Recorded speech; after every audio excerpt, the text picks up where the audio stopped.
Welcome back to A Good Length. I'm your host, Dr. Venu Bhamidi. And if you're new here, this podcast exists for one reason: to promote male advocacy, talk men's health, and support us in building masculine competence. Today we're talking about something that I believe is one of the most defining predicaments of our time, and that is the systemic, cultural, and in some cases institutional attack on modern male competence. Currently, there is a war being waged, and most men don't even know they're in it. Because it's not being fought on battlefields, there are no weapons to hold, nor is there any open declaration of hostility. The war is being fought in classrooms, in boardrooms, in the language being used in the media, in algorithms that decide our social media feeds, and most importantly, it's being fought inside the minds of young men who are being told that they are a problem to be fixed. For men today, every failure is amplified, and every strong trait is treated as suspicious. There is a growing narrative that male energy is something that needs to be contained, or even medicated, rather than something that needs to be cultivated and fostered. And that very idea of male competence is directly being threatened. Now, just to be clear, I'm not referring to masculine competence as in aggression or dominance, but rather competence as the drive to build, to protect, to provide, and to master your craft. The very same version of manhood that had built civilizations, that has raised families, that has held communities together. The version that fought the wars, and the very same version that is demanded when men are asked to lead in difficult or hostile situations. That version of manhood is under siege. And today on this episode, we're going to define it, examine it, and understand the consequences of what happens when it's threatened.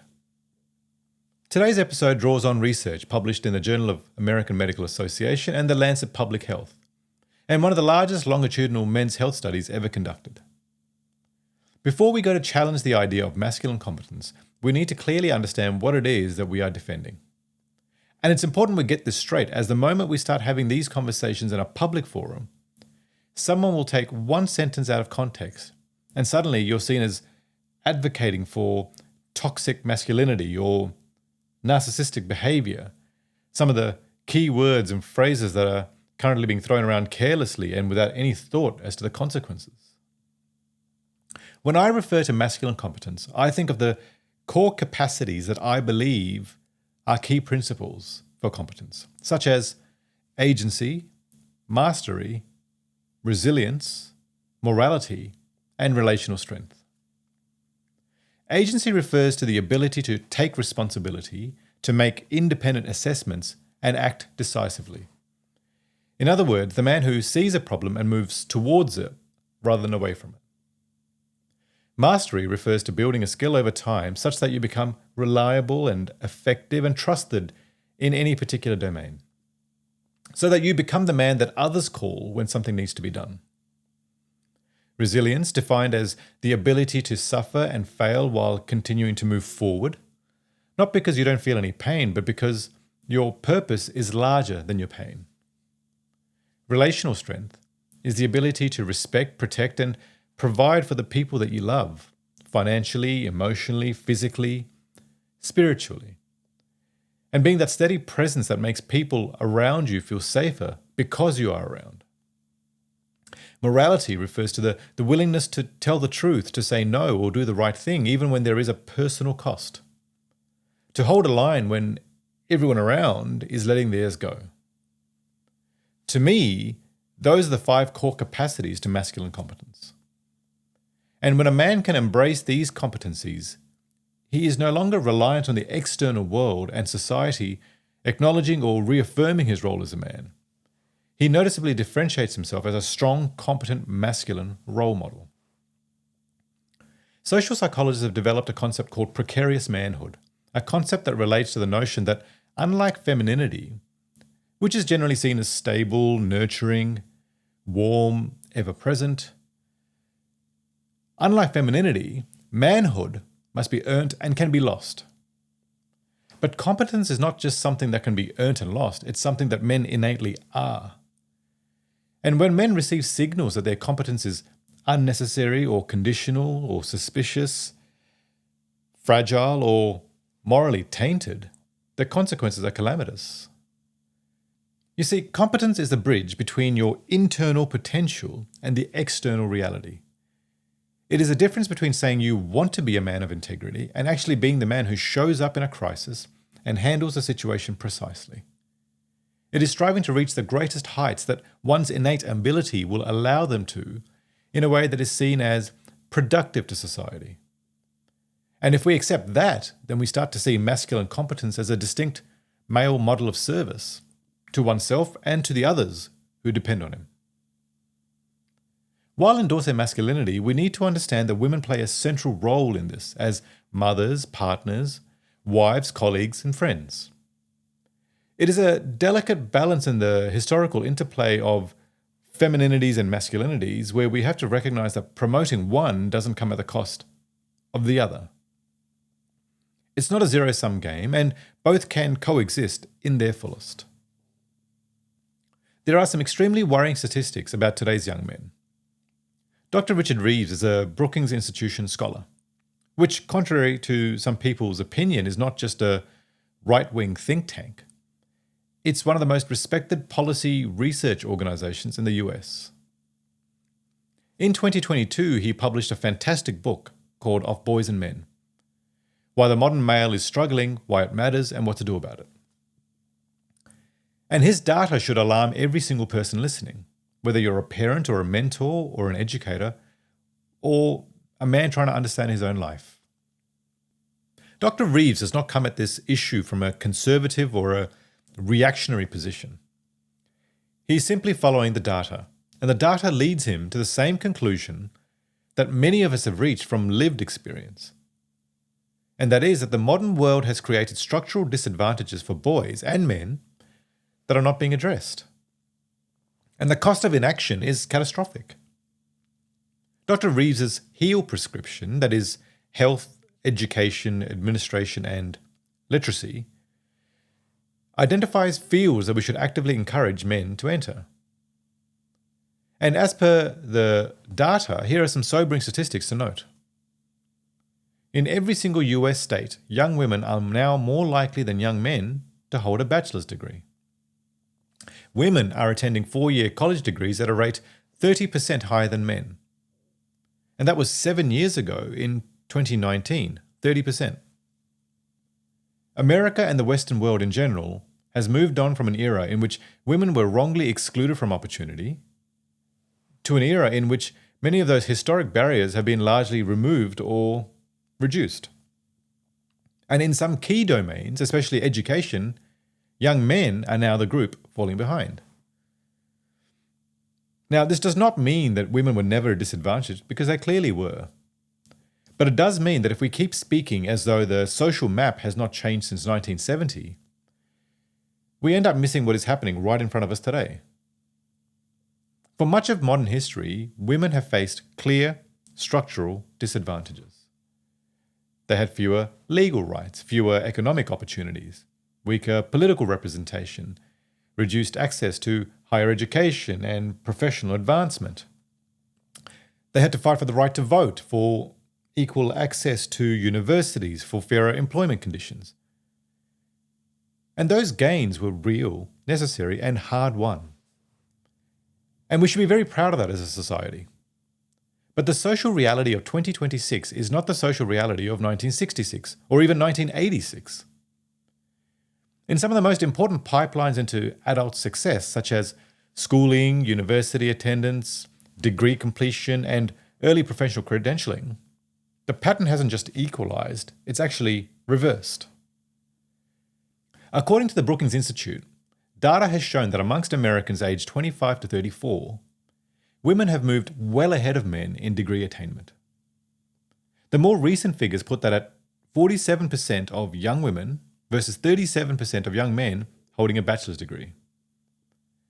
And that matters because education is not just a side issue. It is the modern gatekeeper and the pillar to high-functioning society, to gender balance, to harmony, and positive relationships. And this is where many of the public conversations become intellectually dishonest. We are still culturally very comfortable to talk about female disadvantage, even when discussing systems where women are now outperforming men by meaningful margins. But we are often deeply uncomfortable, and even scared in some forums, to acknowledge male underperformance, because doing so is wrongly assumed to diminish the legitimacy of women's historic struggles. And once again, this is not a zero-sum game. Two things can be true at once. One, women were historically disadvantaged in profound and undeniable ways. And two, in several major modern institutions, particularly education, boys and young men are now the ones struggling. If we cannot accept both, then we are not analysing, we are protecting historical ideology.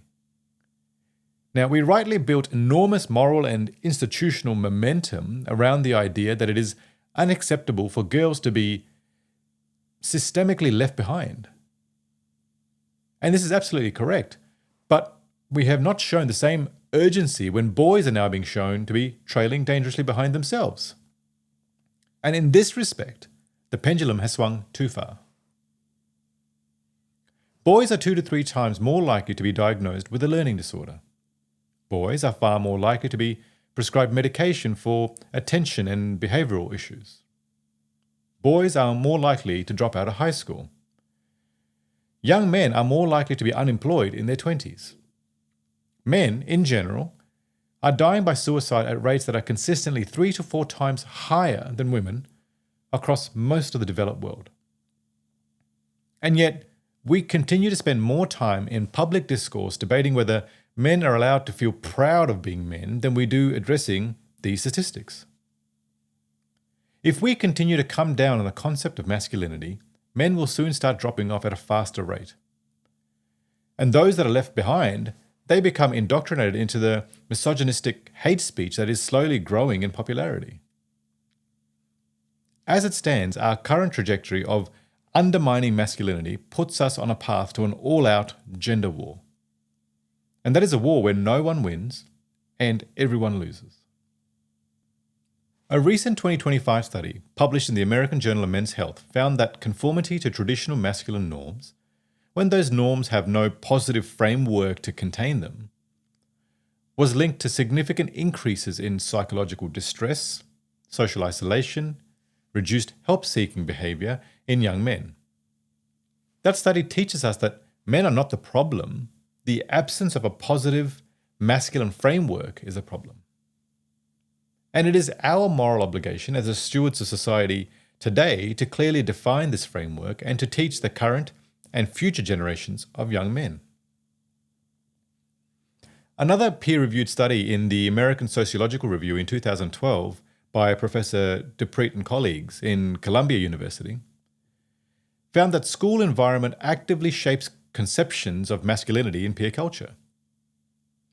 Boys are considerably more sensitive than girls to environmental signals about whether academic achievement is compatible with masculine identity.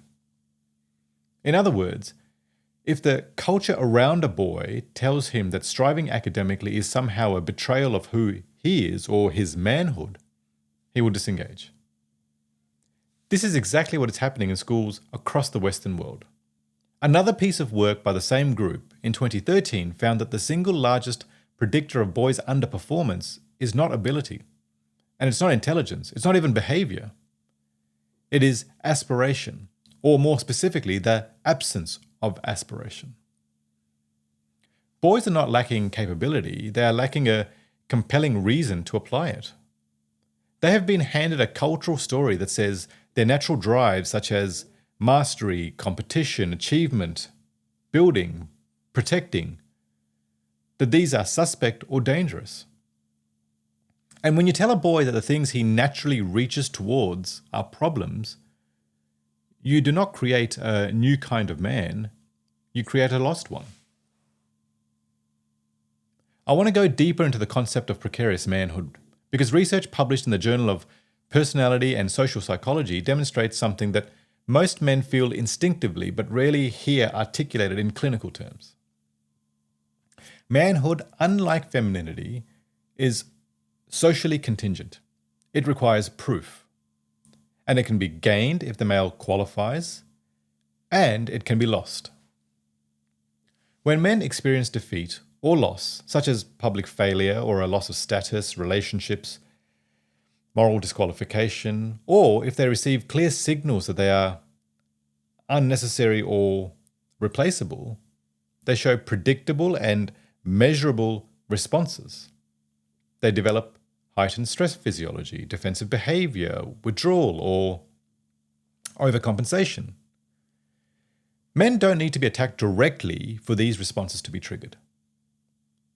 All that is required is uncertainty about how respect is to be earned and about whether respect is available at all. That kind of uncertainty produces vigilance and disengagement. Think about what that means for a generation of young men growing up in a culture that has made masculine identity morally ambiguous. They are not just facing individual failures, they are navigating a world where the very concept of what they should be striving towards has been dramatically destabilised. A paper published by Dr. Orly Barakat in 2025 titled Lost Opportunities: How Gendered Arrangements Harm Men synthesized evidence that gendered social arrangements create what she calls lost opportunities for men, measurable costs that arise when status and role expectations become unclear. Dr. Barakat, in her online profile, claims that gender equality is perpetuated through hidden psychological mechanisms rather than any overt discrimination. Now, to clarify, this applies both ways. Yet the current work on gender equity under-recognizes the male perspective. The contemporary focus remains on assertion and promotion of female rights due to the historical repression that women faced. But in doing so, we've neglected to notice the unintended consequences on men.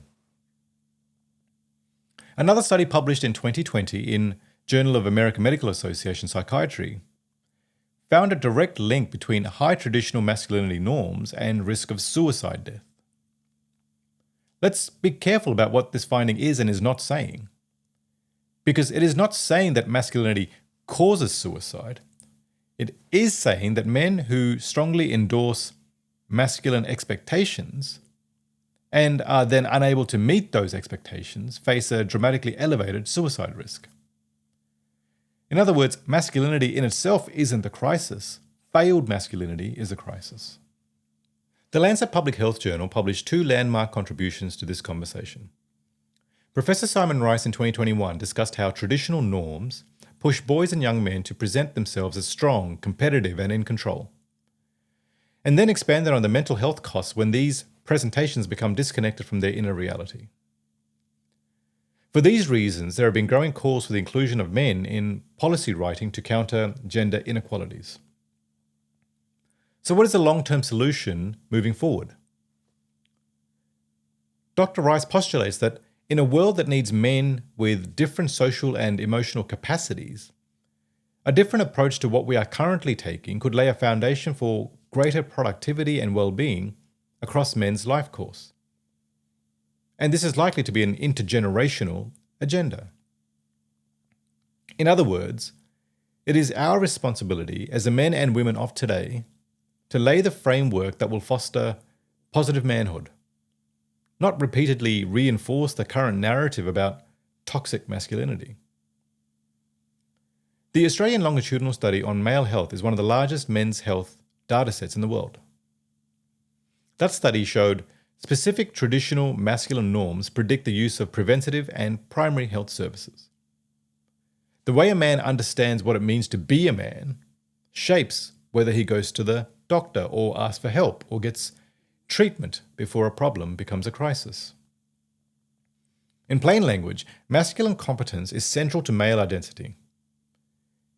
When it is undermined or threatened or framed as morally suspect, they show up as mental health statistics, increased cardiovascular disease, in poorer educational outcomes, and, tragically, in suicide. So if we want emotionally, psychologically, and physically healthy men in society today, We need to immediately stop beating down the very traits we admire in certain situations, such as leadership, advocacy, provision, protection, ambition. The mixed messaging needs to stop. Much like we embrace all aspects of femininity, we need to show masculinity the same grace. Now, I want to talk about the mechanisms involved in the degradation of term masculinity. We need to understand the situation we are in today without becoming paranoid, bitter, or taking anything away from the hard work that has been done to date to promote the female voice. So let's look clearly. The attack on masculine competence is not a single punch, it's a slow erosion. And in my opinion, there are 5 things as a society we need to stop doing. Firstly, we need to stop pathologizing normal male traits. We know that boys tend to have higher activity levels, greater physical risk-taking, and often they learn better through doing rather than sitting and listening. Educational psychologists have documented this for decades. Yet our school systems are increasingly structured in ways that punish these traits rather than channeling them. The boy who cannot sit still is labelled as a problem. The teenage boy who tests boundaries is treated as a threat. The young man who wants competition and challenge is told he is toxic and aggressive. Instead of asking how we direct this energy towards responsibility and excellence, we seek to blunt it, sedate it, and make it more manageable. Secondly, we need to stop seeing every man as a potential abuser. Of course, there are men who abuse power, who harm women, who hurt children. They absolutely exist, and they should be seen as evil and dealt with in the harshest of ways. But when every conversation about masculinity starts with what is wrong with men, the average man hears a clear message, that they are dangerous until proven otherwise, or guilty until proven innocent. In popular culture, it has been simplified into masculinity equals oppression. So what does the average 18-year-old man do with that? He learns to shrink and to play small, to keep quiet, to not challenge the situations that put him at a significant disadvantage. Thirdly, we need to stop mocking male excellence. Look at how competent men are portrayed in modern entertainment and media. More often than not, a capable father is often depicted as either a lovable idiot, such as Homer Simpson, Phil Dunphy, Ray Barone, or a dominating bully, a drunk, an abuser, or an alpha male. Or he's a skilled professional who is often emotionally stunted and selfish. It's rare to see a man who is strong, kind, skilled, empathetic, humble, authoritative, and generous. Not because these men don't exist, but because they don't fit the current convenient narrative. And number 4, we absolutely need to stop confusing men about power. Many men feel simultaneously blamed and disempowered, told that they are the problem as a group, but then also to make them feel that they are individually powerless to change the systems that they are supposedly in charge of. So you end up in no man's land. You're not allowed to feel proud of being a man, and you don't feel competent enough to lead. You don't feel innocent enough to relax. And number 5, we need to stop the online social media algorithm assault. Because on one side you have endless content sedating men. You have low effort gaming, you have constant scrolling, you have pornography, cheap dopamine with no psychological nutritional value. And on the other side, you have rage content emanating from the manosphere. Constant messages telling men that they are under attack, that women are the enemy, that the only answer is retreat or resentment. Incel culture. Neither side builds competence, because one side numbs you and the other side inflames you. But building competence requires the exact opposite of what the current social media algorithms are optimized for. It needs focus, apprenticeship, mentorship, delayed gratification, and purpose. Warren Farrell, one of the most important thinkers in this space, put it bluntly in his book, the boy crisis. He argues that boys are currently experiencing what he calls a purpose void. They've lost the traditional markers of masculine identity, which is the role of protector, provider, purpose holder, and they've been offered nothing to replace them. Some of this is the product of necessary and welcome positive feminism, where women are adopting roles that men traditionally held, so men then start to feel that they are no longer required or needed. But then they don't know where to turn. If fathers, mentors, teachers do not feed a young man's need for a meaningful masculine identity, someone else will. And they will not be careful about what they feed him. Now, I want to zoom out from the academic world for a moment and talk about what is happening in the cultural conversations that are dominating our households and the minds of young men today. Because in today's world, social media and online consumption have become the primary arena where this discussion is being had. This podcast is just one of those examples. Currently, there are two types of conversations happening in the masculinity space. There are competence-based conversations and resentment-based conversations. Competence-centered content leaves you asking, what can I build? What can I learn? Who can I serve?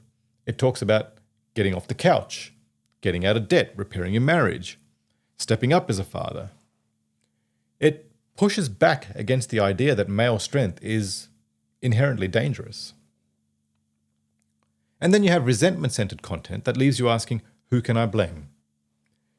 It is all about how the system is against men, how women are untrustworthy, how the only answer is retreat or gender warfare.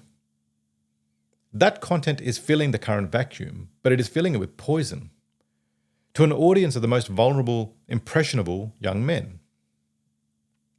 We are living in a moment where young men are consuming millions of hours of content about what it means to be a man.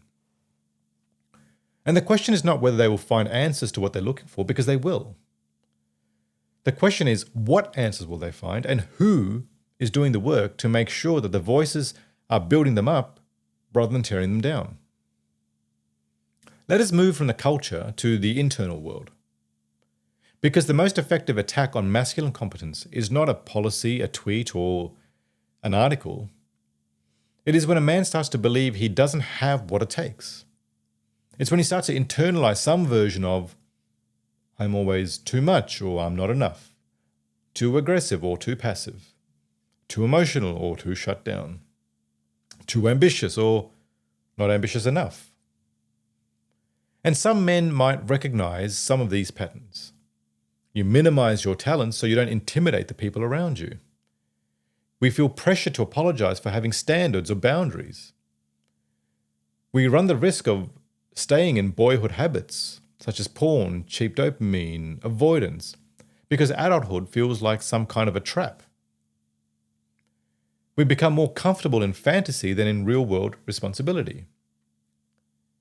We start to distrust older men, assuming that they're out of touch.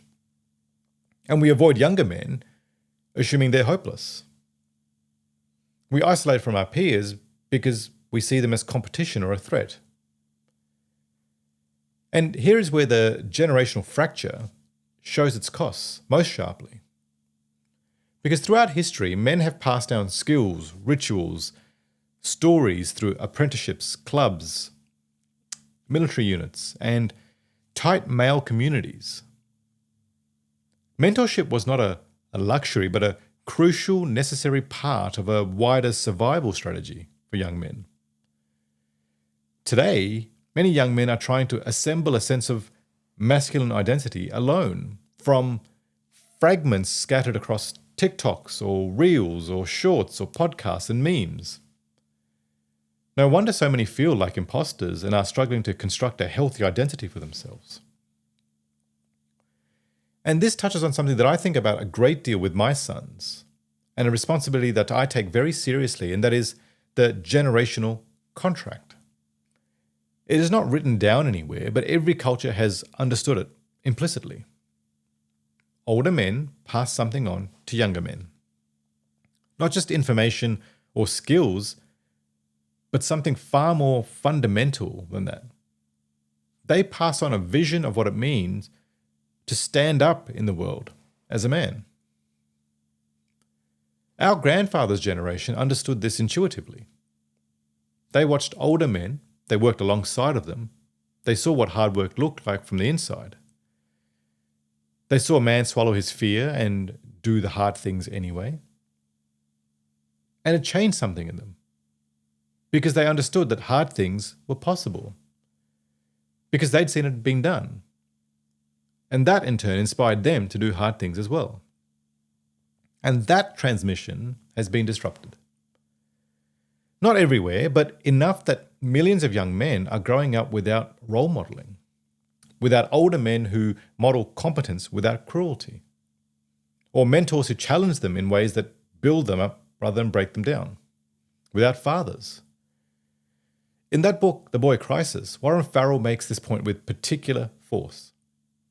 He argues that the single greatest predictor of outcomes for young men, educational achievement, mental health, avoidance of criminal behavior, healthy relationships, is father involvement. It's not wealth or neighborhood or schools, but father involvement. We're not failing young men because we lack resources. We are failing them because we have lost the transmission of masculine wisdom. Boys need their father. They need their grandfathers and their uncles and their other exemplary male figures in their lives. Somewhere along the way, we have encouraged the older men to be absent or silent, or we have actively discouraged them from offering the kind of direct, challenge-based guidance that young men need.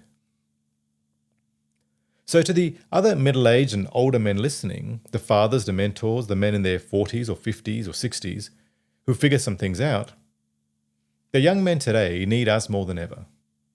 They don't need us to be perfect. They just need us to be honest.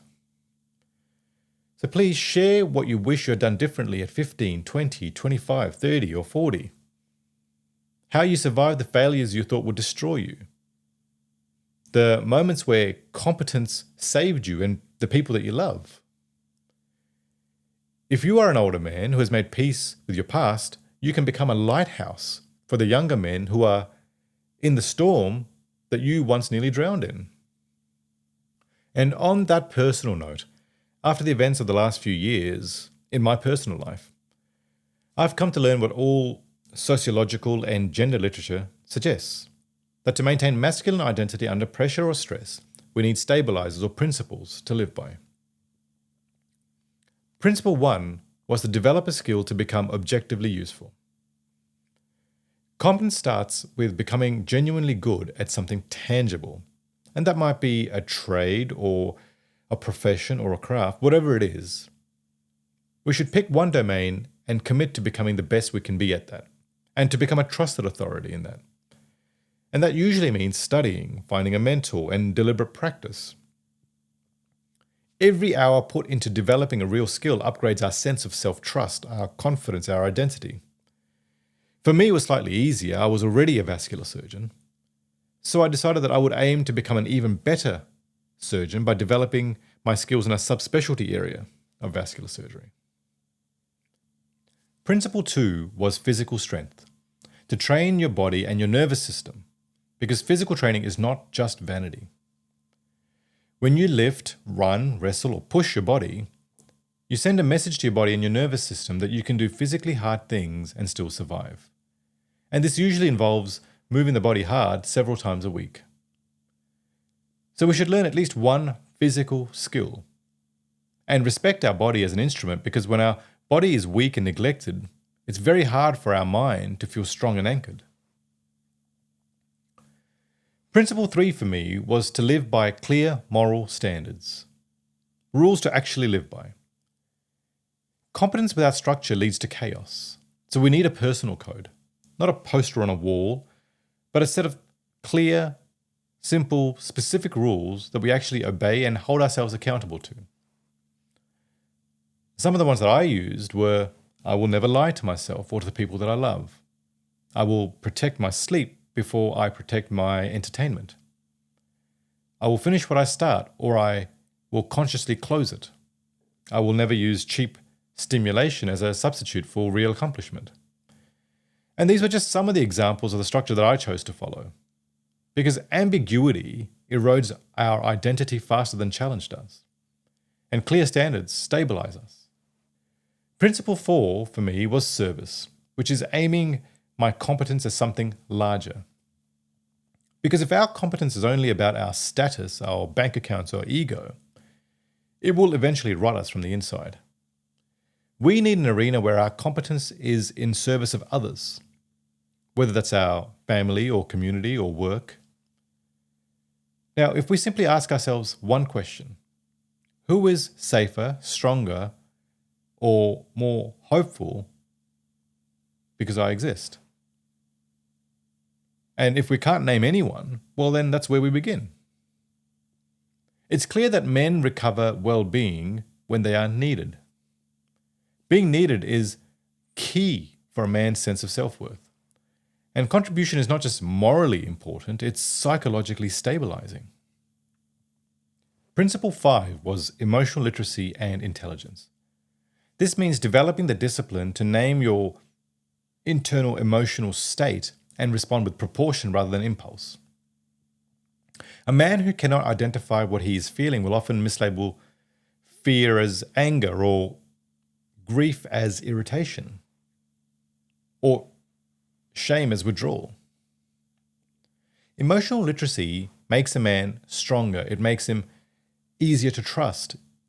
It makes him easier to lead and more difficult to destabilize. It allows a man to stay steady under pressure, to communicate clearly in relationships or parent with wisdom, and allows him to make decisions that are not hijacked by ego or panic or unresolved pain. Principle 6 is developing boundaries. So setting boundaries means understanding what you will and will not tolerate, and how to communicate that without aggression or theatrics or apology. Weak boundaries create resentment, confusion, and chaos. And on the flip side, overly rigid boundaries risk isolation and control. But strong, clear boundaries protect a man's time, values, emotional health, finances, relationships, and integrity.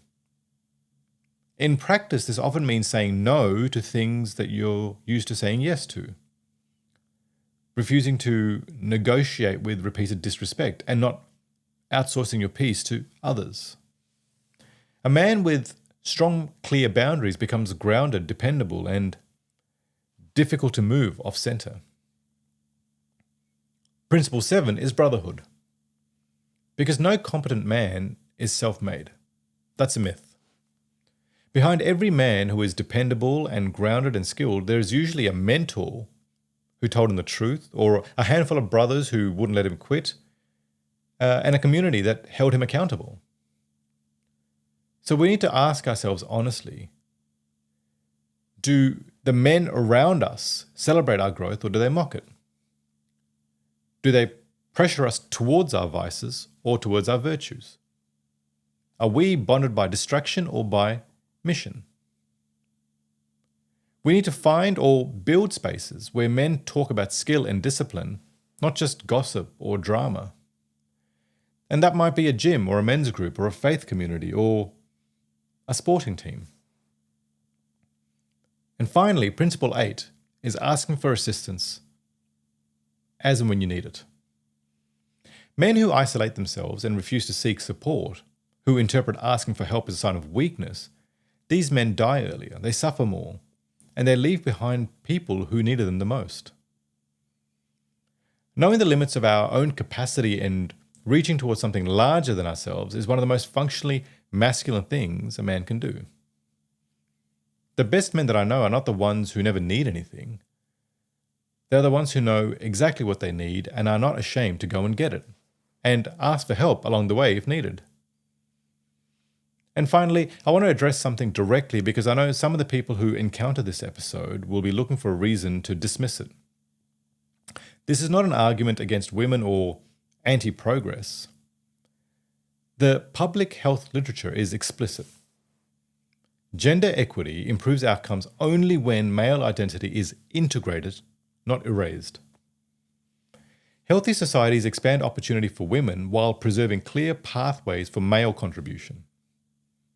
These are not competing goals, they're complementary ones. When men feel useful, families stabilize. Health outcomes improve. Violence decreases. Cooperation increases. This is not ideology, it's data from multiple nations and over several decades.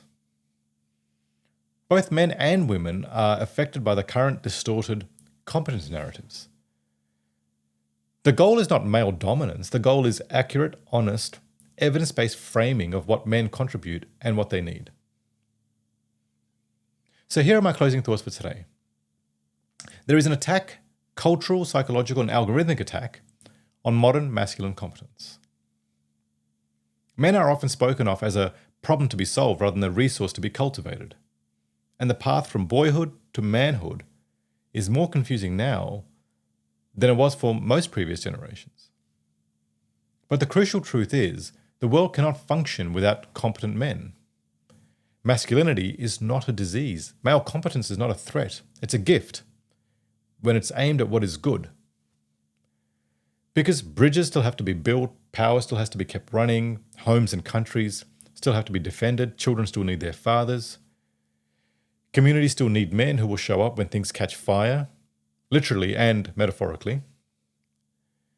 And that means that every hour that men dedicate to becoming more competent in body, in mind, in craft, and character is an act of resistance and defiance against the slow erosion of the male identity and competence.